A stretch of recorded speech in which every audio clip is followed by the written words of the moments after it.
Put your hands in mine. Rest your head on my shoulder.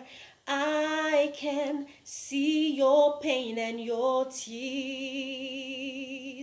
I hear your groan. I know your shame. I understand. I will be right here. Just hold my hand. Whew. I was born into a closely knit family. My parents were unafraid to show us how much they loved us. My siblings and I were as tight as can be. We talked about everything: love, emotions, films, gossip, the whole works. But I did not always appreciate that family that I was from.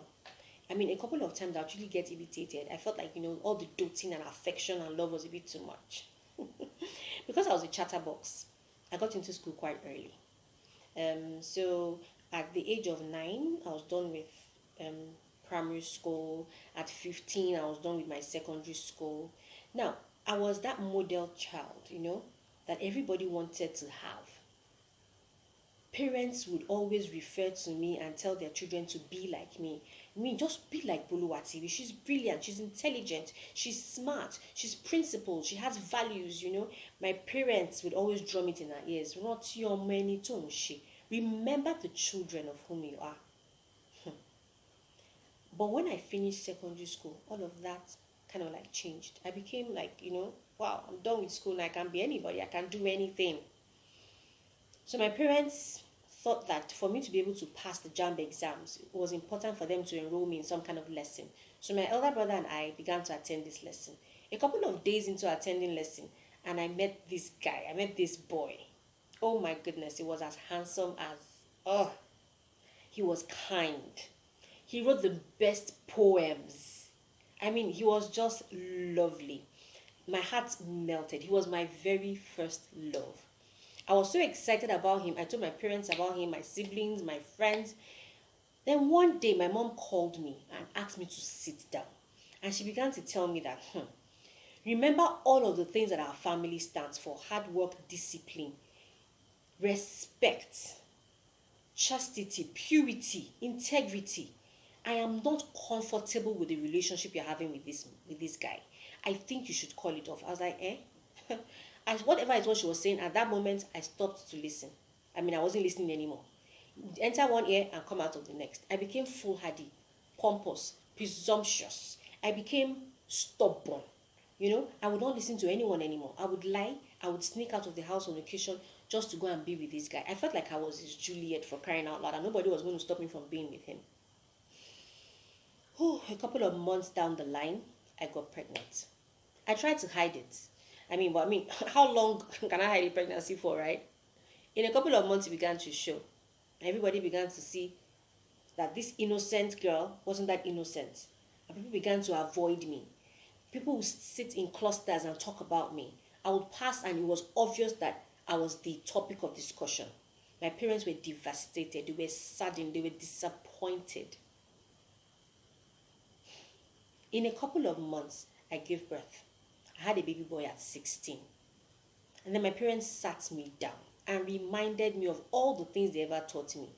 They reminded me about the essence of rules and regulations, how that those things were meant to keep me in check, were meant to provide for me a safe place. Fine, there were a lot of I told you so's, you see now, if you had only listened to me. But beyond all of that, there were lots of warm embraces, tight hugs. They made me feel comfortable. They told me that it didn't matter that I made a mistake and that was not the end of the world. I was just a bend in my journey. They reminded me about all of the things that they had taught me before and how that values were meant to be anchors to keep me steady, to keep me from drifting, from sinking. After a couple of months into years, I got myself back up again and I went into a tertiary institution. I passed with flying colors and they were proud of me once again. Whew. Life threw me that curveball, didn't it? But you know what? My parents and the ethics, the values, the principles that they taught me served as anchors that steadied me and helped me not to drift too far off. I drifted, but at least I was able to find my way back. The beautiful thing is this: when life now offers me or throws at me lemons, heck, I make lemonade. My experiences, my lessons, for me, I look at them as my bags of wisdom. I am not ashamed anymore of the things that I once was. I've learned by them, through them, to understand the concept of boundaries, to understand the concept of self awareness, to know that I'm evolving, I'm changing, to appreciate all the beauty that I am and all the mistakes that I've made. They all put together, they make me who I am today. And I try to pass that same knowledge, wisdom to my kids, to as many people as I can, so that they can understand that early on in life, it's better for you to have a set of values that guide you, because they will serve as your anchors that steady you and keep you from falling. My name is Boluwatiwi Ayo Opaleke. I am passionate about the subject of positive change and adaptive leadership. I use storytelling as a communication tool to help people to change the narrative, to educate people, to inspire, and to motivate. Thank you so much for listening. I hope that you have learned that anchors are great. Values and boundaries help us to be better persons. Thank you.